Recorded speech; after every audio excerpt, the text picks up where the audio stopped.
Oh my goodness. You are such an inspiration. Wow, you really are. You're so strong. Can I pet your service dog? Ugh. 1, 2, 3, let's go! We are artists, parents, teachers, good guys, bad guys, students, leaders. I'm not your inspiration, yeah, I'm fully who I am. Got my own expectations that don't fit into your plans. I'm not your sad story, so I wrote it in this song. Everything you know about disability is wrong. Yeah, everything you know.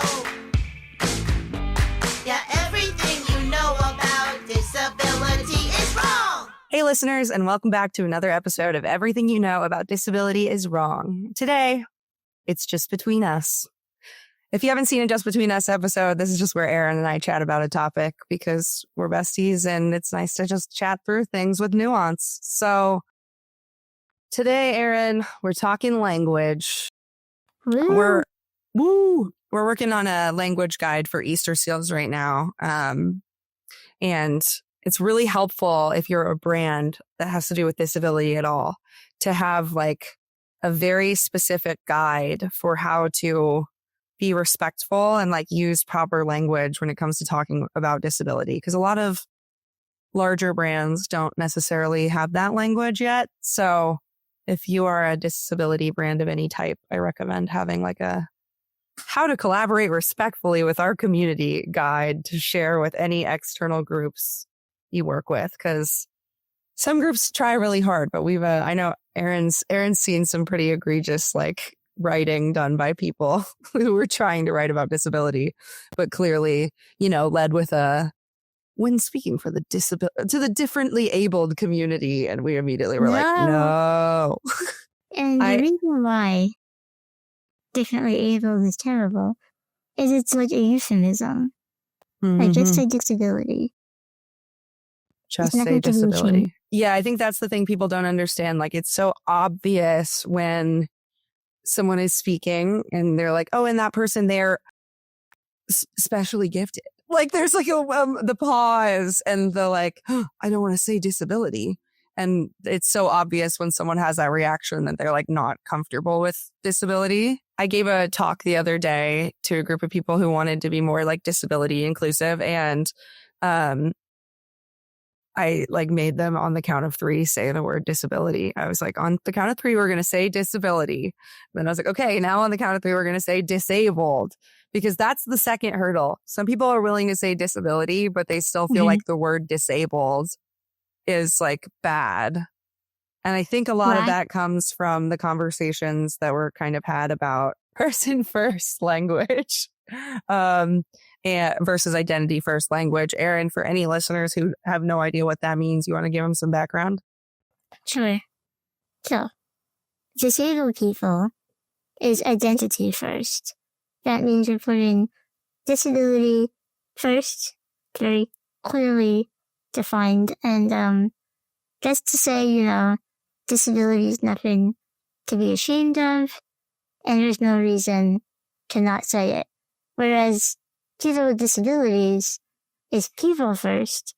And the intention of that is so that you're separating the person from their disability, which I understand why that was the thing for a long time, because a lot of people they see someone like me and they're like, that's all that you are.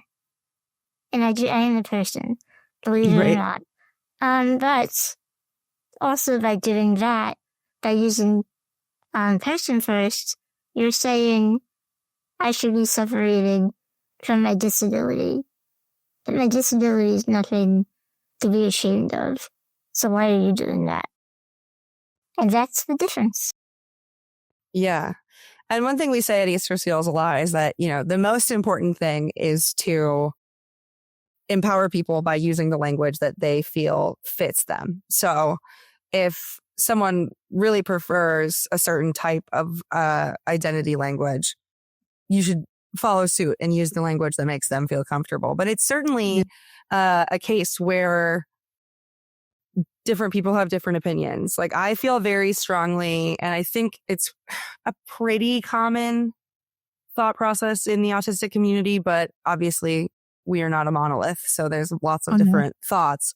But I feel very strongly to be identified as an autistic person rather than a person with autism, because with autism feels like it's like something I carry in my purse and like Yes. offer people. In reality, it's entirely who I am. And I always think about when like disabled people on social media get comments where people are like, you make your whole personality disability.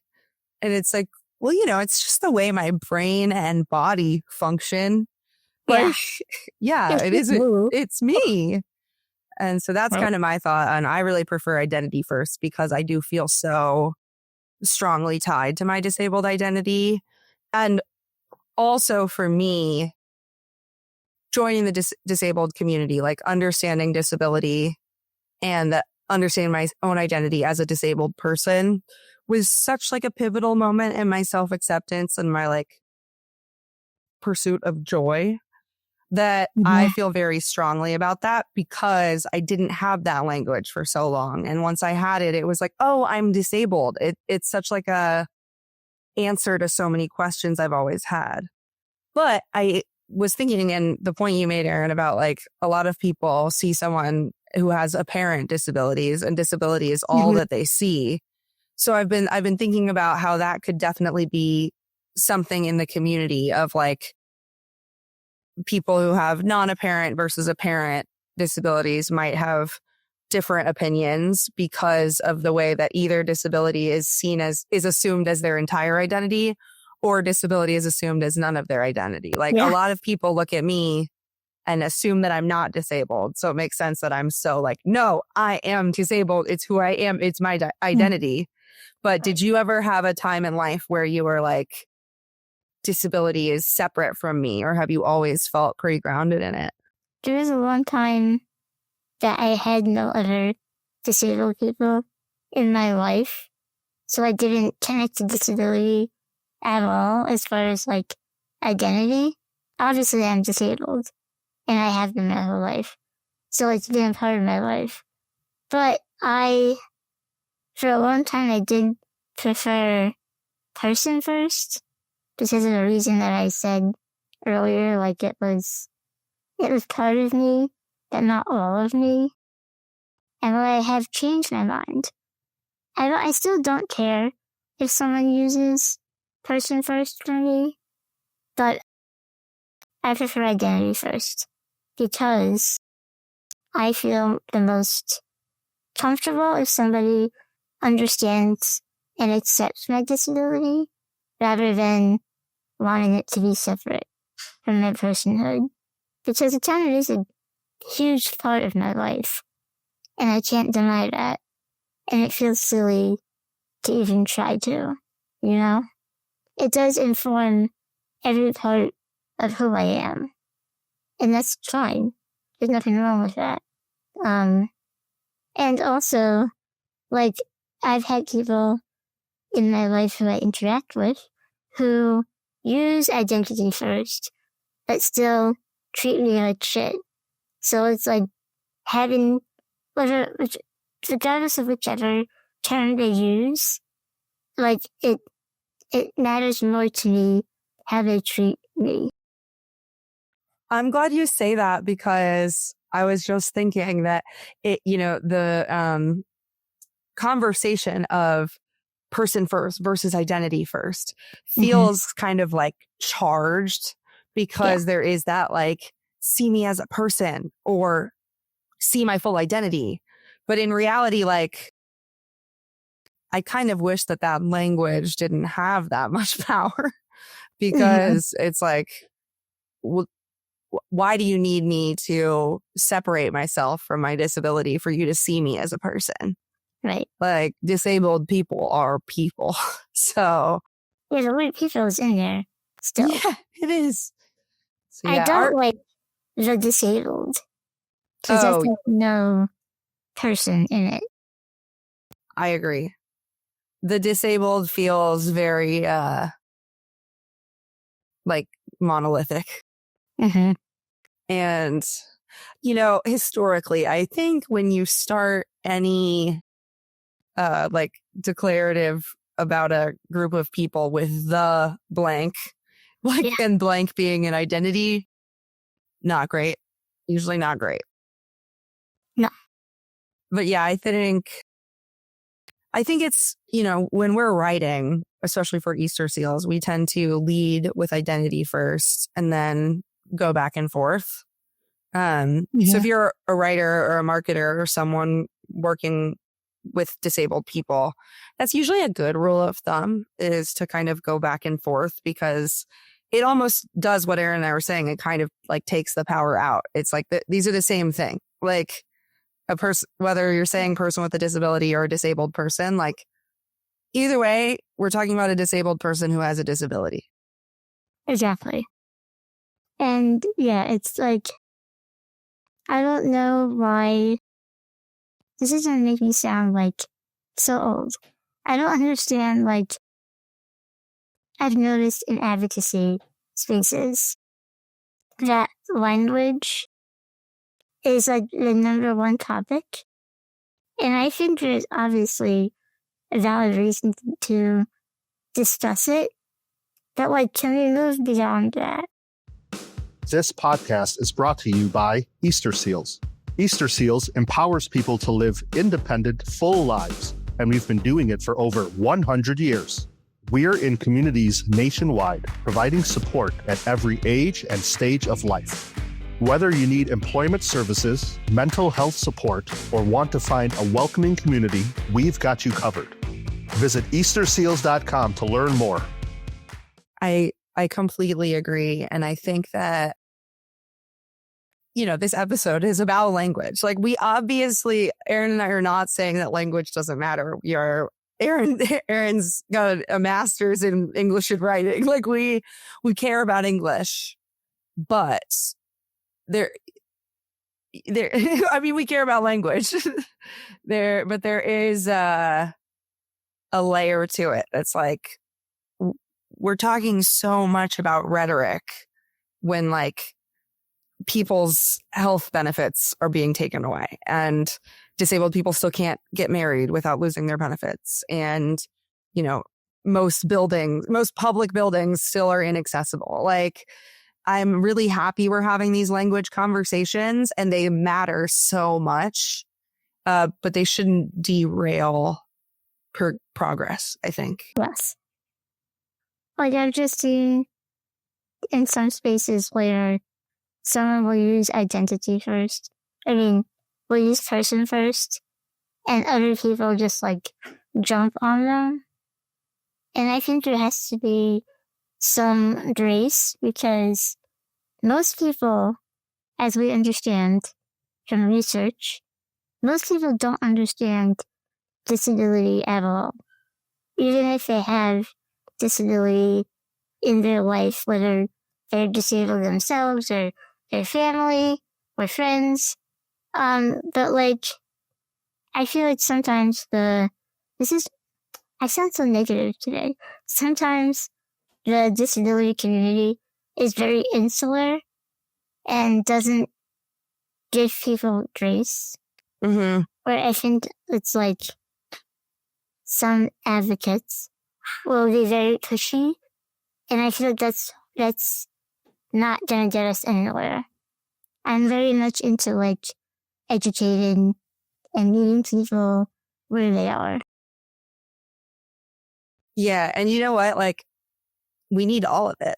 Like, we need the people who are not willing to be lenient, to show that, like, yeah, it's not disabled people's jobs to like bend over backwards to help explain. And we need people who are willing to do this explaining, because like Erin said, we've done a lot of research through Easterseals, and she's absolutely right. Not a lot of people still don't know very much about disability, and that can be kind of jarring when you're in the disability bubble, because it feels like, well, everyone knows this stuff. Even, Erin and I said we were going to do this episode, and there's a part of us that's like, do we still need to talk about this? But yeah, we do, because there are still a lot of people who don't understand, and like this shared language of like, oh, do you prefer person first or identity first to describe yourself. Like that is such a, like that, having that script is such a bridge of connection and respect. So like, that's what I think is the more important takeaway of, you know, identity first or person first, is less of like one is right and more of we have a shared vocabulary now where we can extend the amount of respect that means I want to identify you in a way that feels right for you. Right. It's about like agency, because you know people have different opinions and different thoughts, and that's fine. The other day, I was like yelling at myself internally because I used the word handicapped like out loud, and I was like, whoa, and I was like, Erin, you're old and it's fine, because that used to be the term back in the day. And like language is very important. But also, if you're listening to this and you're like, oh my god, I've used handicapped or I've used a certain word, it's not fine, but it is fine. You know what I mean? Like, I know exactly what you mean. Yes. Yes. And I like that you say learning there, because like that's the shift in mindset everyone needs to understand, is that when someone, especially from within a community, shares like, hey, we don't use that language anymore, even if it's yourself, as Erin's experience was, like, I wish that everyone, including ourselves, would view that as like a gift of knowledge rather than as scolding. Oh, I love that. A gift of knowledge. Shit. Because there's something there in like, yeah, I want to equip you with the language because I know you're trying to be respectful, but you just haven't been taught it. And I think, you know, Erin and I have a lot of grace to give. And if you don't have that much grace, that's fine. Like, don't overextend yourself to make other people feel comfortable. But if you have the grace to give and can help the world become more accepting and use language that like helps us as disabled people feel confident, then I think you should do that. For sure. This is go ahead. Before you were talking about how people who don't know what word to use kind of like fumble with their words. And that used to really annoy me. But then I'm like, wait, are they just trying to think of like, what is the right word to use? Rather than like, I am uncomfortable with disability. That's such a nice reframe. You said you were the negative one. Look at you coming on with that positive reframe. That's so true. And there is a level of like, if we're trying, we should accept that, especially where we are in the world right now, where we are in America right now with what's going on with disability. I think it is really crucial that we accept those moments of connection. And, you know, we're about to launch a new campaign actually about how disability is nonpartisan. Disability does not divide us. It actually connects us. And most of us relate to disability. And so if you can find those moments where you're taking the connection, I think that's really important, because we got to work together in this world. We sure do. Especially now. Can you hear my dog snoring? No. Oh, good. It's loud. I was going to say this too. It's kind of unrelated to the language idea, but not necessarily. I feel like you and I, Erin, as like white passing non-white people, as you know, white non-white people, which some of y'all listening might not have the nuance to understand, but listen, we exist.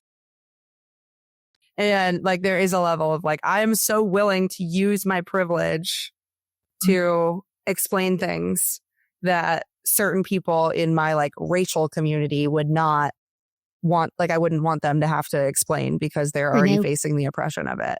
And I feel that way sometimes as like someone with non-apparent disabilities, of like there is privilege to that, even though sometimes it's frustrating to not like have my pain be seen, but there is privilege to it. And like there's also privilege to like the educational opportunities Erin and I have had, and the fact that we have this job that accommodates our disabilities so well, and like that's a huge privilege. So for people like us, it's worth it to extend that grace and try to get more people to understand, because the ugly laws were not that long ago, meaning that like these stats, like 1 in 4 people have a disability, like 70 million Americans have a disability. They feel so obvious to those of us in this community, but they still are so unknown to the general population. I think there are still a lot of people who in their hearts feel like disability is separate. Disability is something that doesn't relate to me, which is not the case. Yes, exactly. And like, everyone knows somebody who's disabled, even if that person might not identify as disabled, which is a whole other topic. Absolutely. Yeah, even if you don't know you are interacting with disability or accessible technology or, laws that came about because of disability activism, like every single day. Every day. And that's why we want you to, know more about disability, and felt like a good place to start with person first. It's going to be first and first in my head forever now. First and first. The title of the episode, first and first language. But the like, I lost what I was going to say. Oh, it felt like a good place to start with this language conversation, because shared vocabulary does allow for shared conversation, shared advocacy, shared understanding. Yeah. So if you got another topic, go ahead. If more people like understand that we're all connected by disability, that will definitely help people who might feel uncomfortable with like terminology and other aspects of disability. Absolutely. Well, that's been it just between us. If you have another topic that you'd love to just hear to disabled people from different generations, different disabilities, discuss openly. And I say that because, it's just 2 of us. There's a lot of other opinions in our community. Yes. But it can be nice to just listen to an unfiltered conversation about it. So that's what we've given you today. If there are other topics related to disability that you'd love to know more about, drop a comment. We'll do more just between us throughout the year. Yes. And we'll see you next time on another episode of Everything You Know About Disability is Wrong.